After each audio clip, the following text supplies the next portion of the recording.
기도하겠습니다. 기도하겠습니다. 살아계신 하나님 감사합니다. 영으로 기도하고 영으로 살고 영으로 말하며 영으로 보며 영으로 들으며 영으로 행할 수 있는 권능을 오늘 하나님의 아들들에게 권세를 주신 것을 감사를 드립니다. 어디에서나 어느 곳에서나 하나님을 사랑할 줄 아는 지혜와 총명과 명철이 열려지기를 원합니다. 오직 아버지의 뜻이 계신 곳에 하나님의 선함이 가득 차서 우리에게 하나님의 생명의 은혜의 축복으로 오늘도 우리는 자유할 수 있는 것을 봅니다.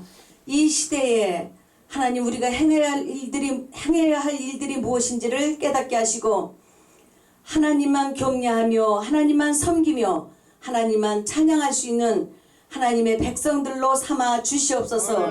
전 세계에 하나님 코로나로 인하여서 많은 하나님의 사람들이 많은 공경에 처했고 환난을 당하고 있습니다. 그러나 하나님을 사랑하는 자, 그 뜻대로 부르신 자들에게는 모든 것이 합력하여 선을 이룬다고 말씀하셨습니다. 우리의 심령이 하나님을 경외함으로 경고케 하시고 좌로나 오르나 치우치지 않도록 말씀으로 하나님 저들에게 긍휼을 베풀어 주시고 기도할 때 성령님 임하셔서 하나님 저들의 심령에 하나님의 언약을 새겨주심으로 우리가 확신하는데 나아갈 수 있는 큰 믿음의 자유함을 얻을 수 있도록 허락하여 주시옵소서. 말씀을 성령께서 허락해 주심으로 하나님의 뜻만 증거되는 시간 되도록 허락하여 주시옵소서. 감사하고 예수 그리스도의 이름으로 기도드리옵나이다. 아멘. 오늘 말씀은요 형통이에요. 시편 1편에 복 있는 사람은 악인의 꾀를 쫓지 아니하며 죄인의 길에 서지 아니하며 오만한 자의 자리에 앉지 아니하고 오직 여호와의 율법을 즐거워하여 그 율법을 주야로 묵상하는 자로다. 저는 시냇가에 심은 나무가 시절을 쫓아 과실을 맺으며 그 잎사귀가 마르지 아니함 같으니 그 행사가 다 형통하리로다. 아멘. 오늘 말씀은 그가 하는 모든 일이 다 형통하리로다. 그러면 하나님의 뜻대로 사는 하나님의 자녀들에게 종들에게는 하나님의 말씀을 사모하고 하나님의 말씀을 경외함으로 주야로 묵상하게 되는 것입니다. 그러나 하나님의 말씀을 떠나서 우리가 인생을 살게 되면 우리에게는 불통이라는 고난이 찾아옵니다. 그 고난 속에는 악인들의 꾀가 있습니다. 누가 따르는가 보면 내가 그 꾀를 따르는 것입니다. 죄인들의 길에 서는 하나님의 자녀들이 있습니다. 그러나 그것은 내가 죄인들의 길에 서는 것입니다. 또 우리가 인생을 살다 보면 오만한 자들의 자리에 앉는데 누가 앉습니까? 내가 앉습니다. 그러므로 우리는 형통의 삶을 살지 못하고 우리는 근심과 걱정과 염려와 불안과 초조에 매여서 살아가게 되는 것입니다. 시편 1편의 말씀은 우리는 율법을 주야로 묵상하고 즐거워해야 합니다. 항상 기뻐하라, 쉬지 말고 기도하라, 범사에 감사하라.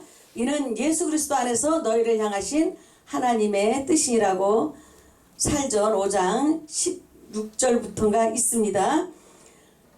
그리하면 우리는 하나님의 완전함에 행할 수 있어야 되는데 다윗은 시편 26편에 보니까 자기는 하나님의 완전함에 행했다 이렇게 말하고 있습니다. 그러나 하나님의 백성들이 하나님을 아는 지식이 부족하여서 우리는 부정적인 사고방식과 부정적인 언어를 사용합니다. 그것은 땅의 것을 우리가 닫지 못하는 것입니다.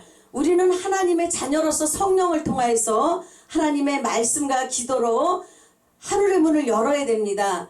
그리고 우리는 땅의 문을 닫을 줄 알아야 됩니다. 근데 우리는 하늘 문을 열어놓고 또 땅의 문을 닫지 않습니다. 그러므로 형통과 불통이 우리의 삶 속을 어지럽힙니다. 그래서 우리는 하나님 안에서 진리를 알아야 되는데 그 진리가 우리를 자유케 한다고 말씀하시고 계십니다. 성령께서 깨닫게 해주시는 것만큼 우리는 인생 속에서 마음껏 자유롭게 하나님 안에서 기뻐하고 즐거워할 수 있습니다. 다윗이 또 시편 26편 1절에 보면 흔들리지 않았다 이렇게 말씀하고 계시거든요. 우리는 처음에 시작한 것을 끝까지 잡으면 견고한 그의 집이라 말씀하셨습니다. 우리의 중심이 견고해야 된다고 생각합니다. 그러나 우리는 어떤 상황에 또 상태가 우리에게 주어졌을 때 우리는 좌우로 치우칩니다. 좌우로 치우치는 것은 우리가 육에 속했기 때문이며 혼에 속했기 때문입니다. 말씀의 영 분별의 은사를 받아야 사람들이 하는 언어를 보면서 그것이 하나님께 속한 언어인지 그것이 세상에 속한 언어인지를 구별해서 우리는 그 중심을 잡아야 됩니다. 자기에게 불리하다 해서 아닌 것을 좋다 하고 자기에게 유익하다 해서 또 아닌 것을 맞다고 말하면 안 되는 것입니다. 그러나 우리는 그렇게 엉터리 같은 삶을 너무나 많이 살고 있는 것을 볼 수 있습니다. 그리고 다윗은 여호와를 의지했다 이렇게 말씀하고 있습니다. 그러면 우리가 하나님을 의지하지 않을 때 우리는 하나님의 사랑에서 떠나게 되고 그렇게 살 때에 우리는 죄가 우리를 주장하게 되는 것입니다. 시편 26편 2절에 보면 다윗은 하나님 앞에 나를 살피시고 시험하사 내 뜻과 내 양심을 단련하소서 이렇게 기도하고 있습니다.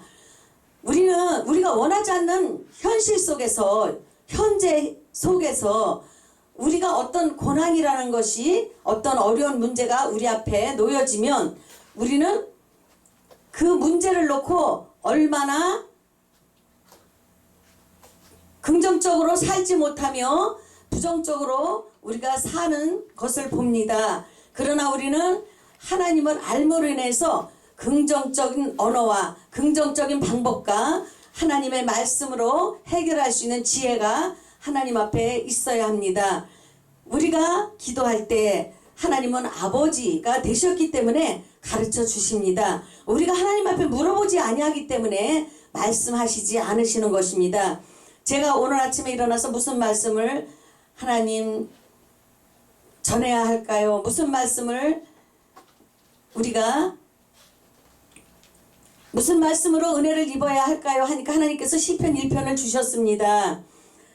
우리는 정말 여호와를 알아야 됩니다. 여호와를 안다는 것은 하나님께서 보내신 자 예수 그리스도를 알게 되는 것이고 예수 그리스도로 말미암아 구원의 완성을 가지고 올 수 있는 것입니다. 우리가 다윗의 기도를 한다는 것은 다윗은 우리가 상상할 수 없는 얼마나 많은 시련과 어려움을 겪고 그 가운데에서 하나님 앞에 훈련이 됐고 그 다음에 그 가운데서 그가 선한 양심을 가지고 하나님의 형상을 회복할 수 있었습니다.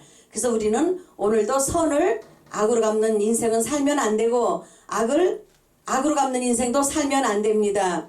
우리는 우리 자신에게서 티끌만한 죄라도 성령께서 가르쳐 주심으로 발견할 수 있어야 됩니다.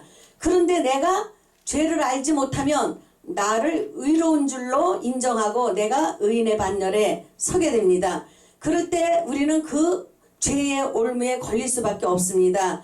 하나님의 인도를 따라 성령을 쫓아 행할 때만이 우리는 안전할 수가 있습니다. 하나님께서는 우리에게 말씀을 통해서 길이고 진리고 생명 되시는 예수 그리스도를 보내주셨으므로 우리가 주님이 행하신 그 일들을 보면 우리는 예수 그리스도를 하나님의 아들이신 것을 신할 수 있고 또 하나님 아버지께 영광을 돌릴 수가 있는 것입니다.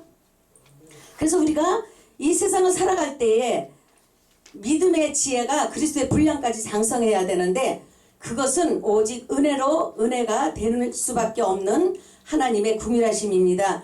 처음에 에스겔 47장 1절에서 12절까지 말씀을 우리가 보면 그 천사가 일천척을 측량하니까 물이 발목까지 찼고 또 또 다시 일천척을 측량하니까 무릎까지 찼고 다시 일천척을 측량하니까 허리까지 찼습니다. 오늘 우리가 깨달아야 할 것은 우리가 하나님의 은혜 속에서 다시 그 일천척을 측량하니까 물이 가득하여서 헤엄칠 만한 물이었습니다. 건널 수가 없는, 그래서 헤엄을 쳐야 되는 그 물인데 그 은혜가 우리에게 충만하게 부어지면 우리는 아무것도 염려할 것이 없습니다.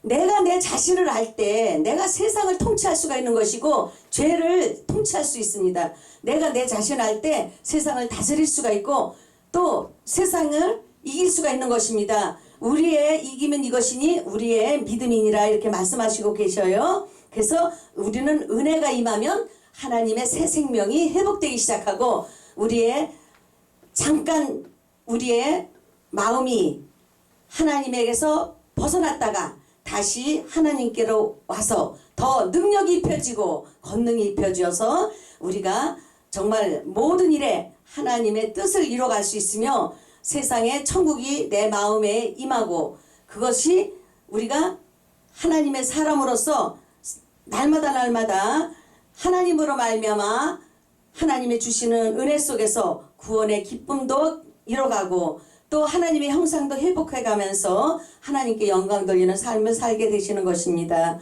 감사합니다.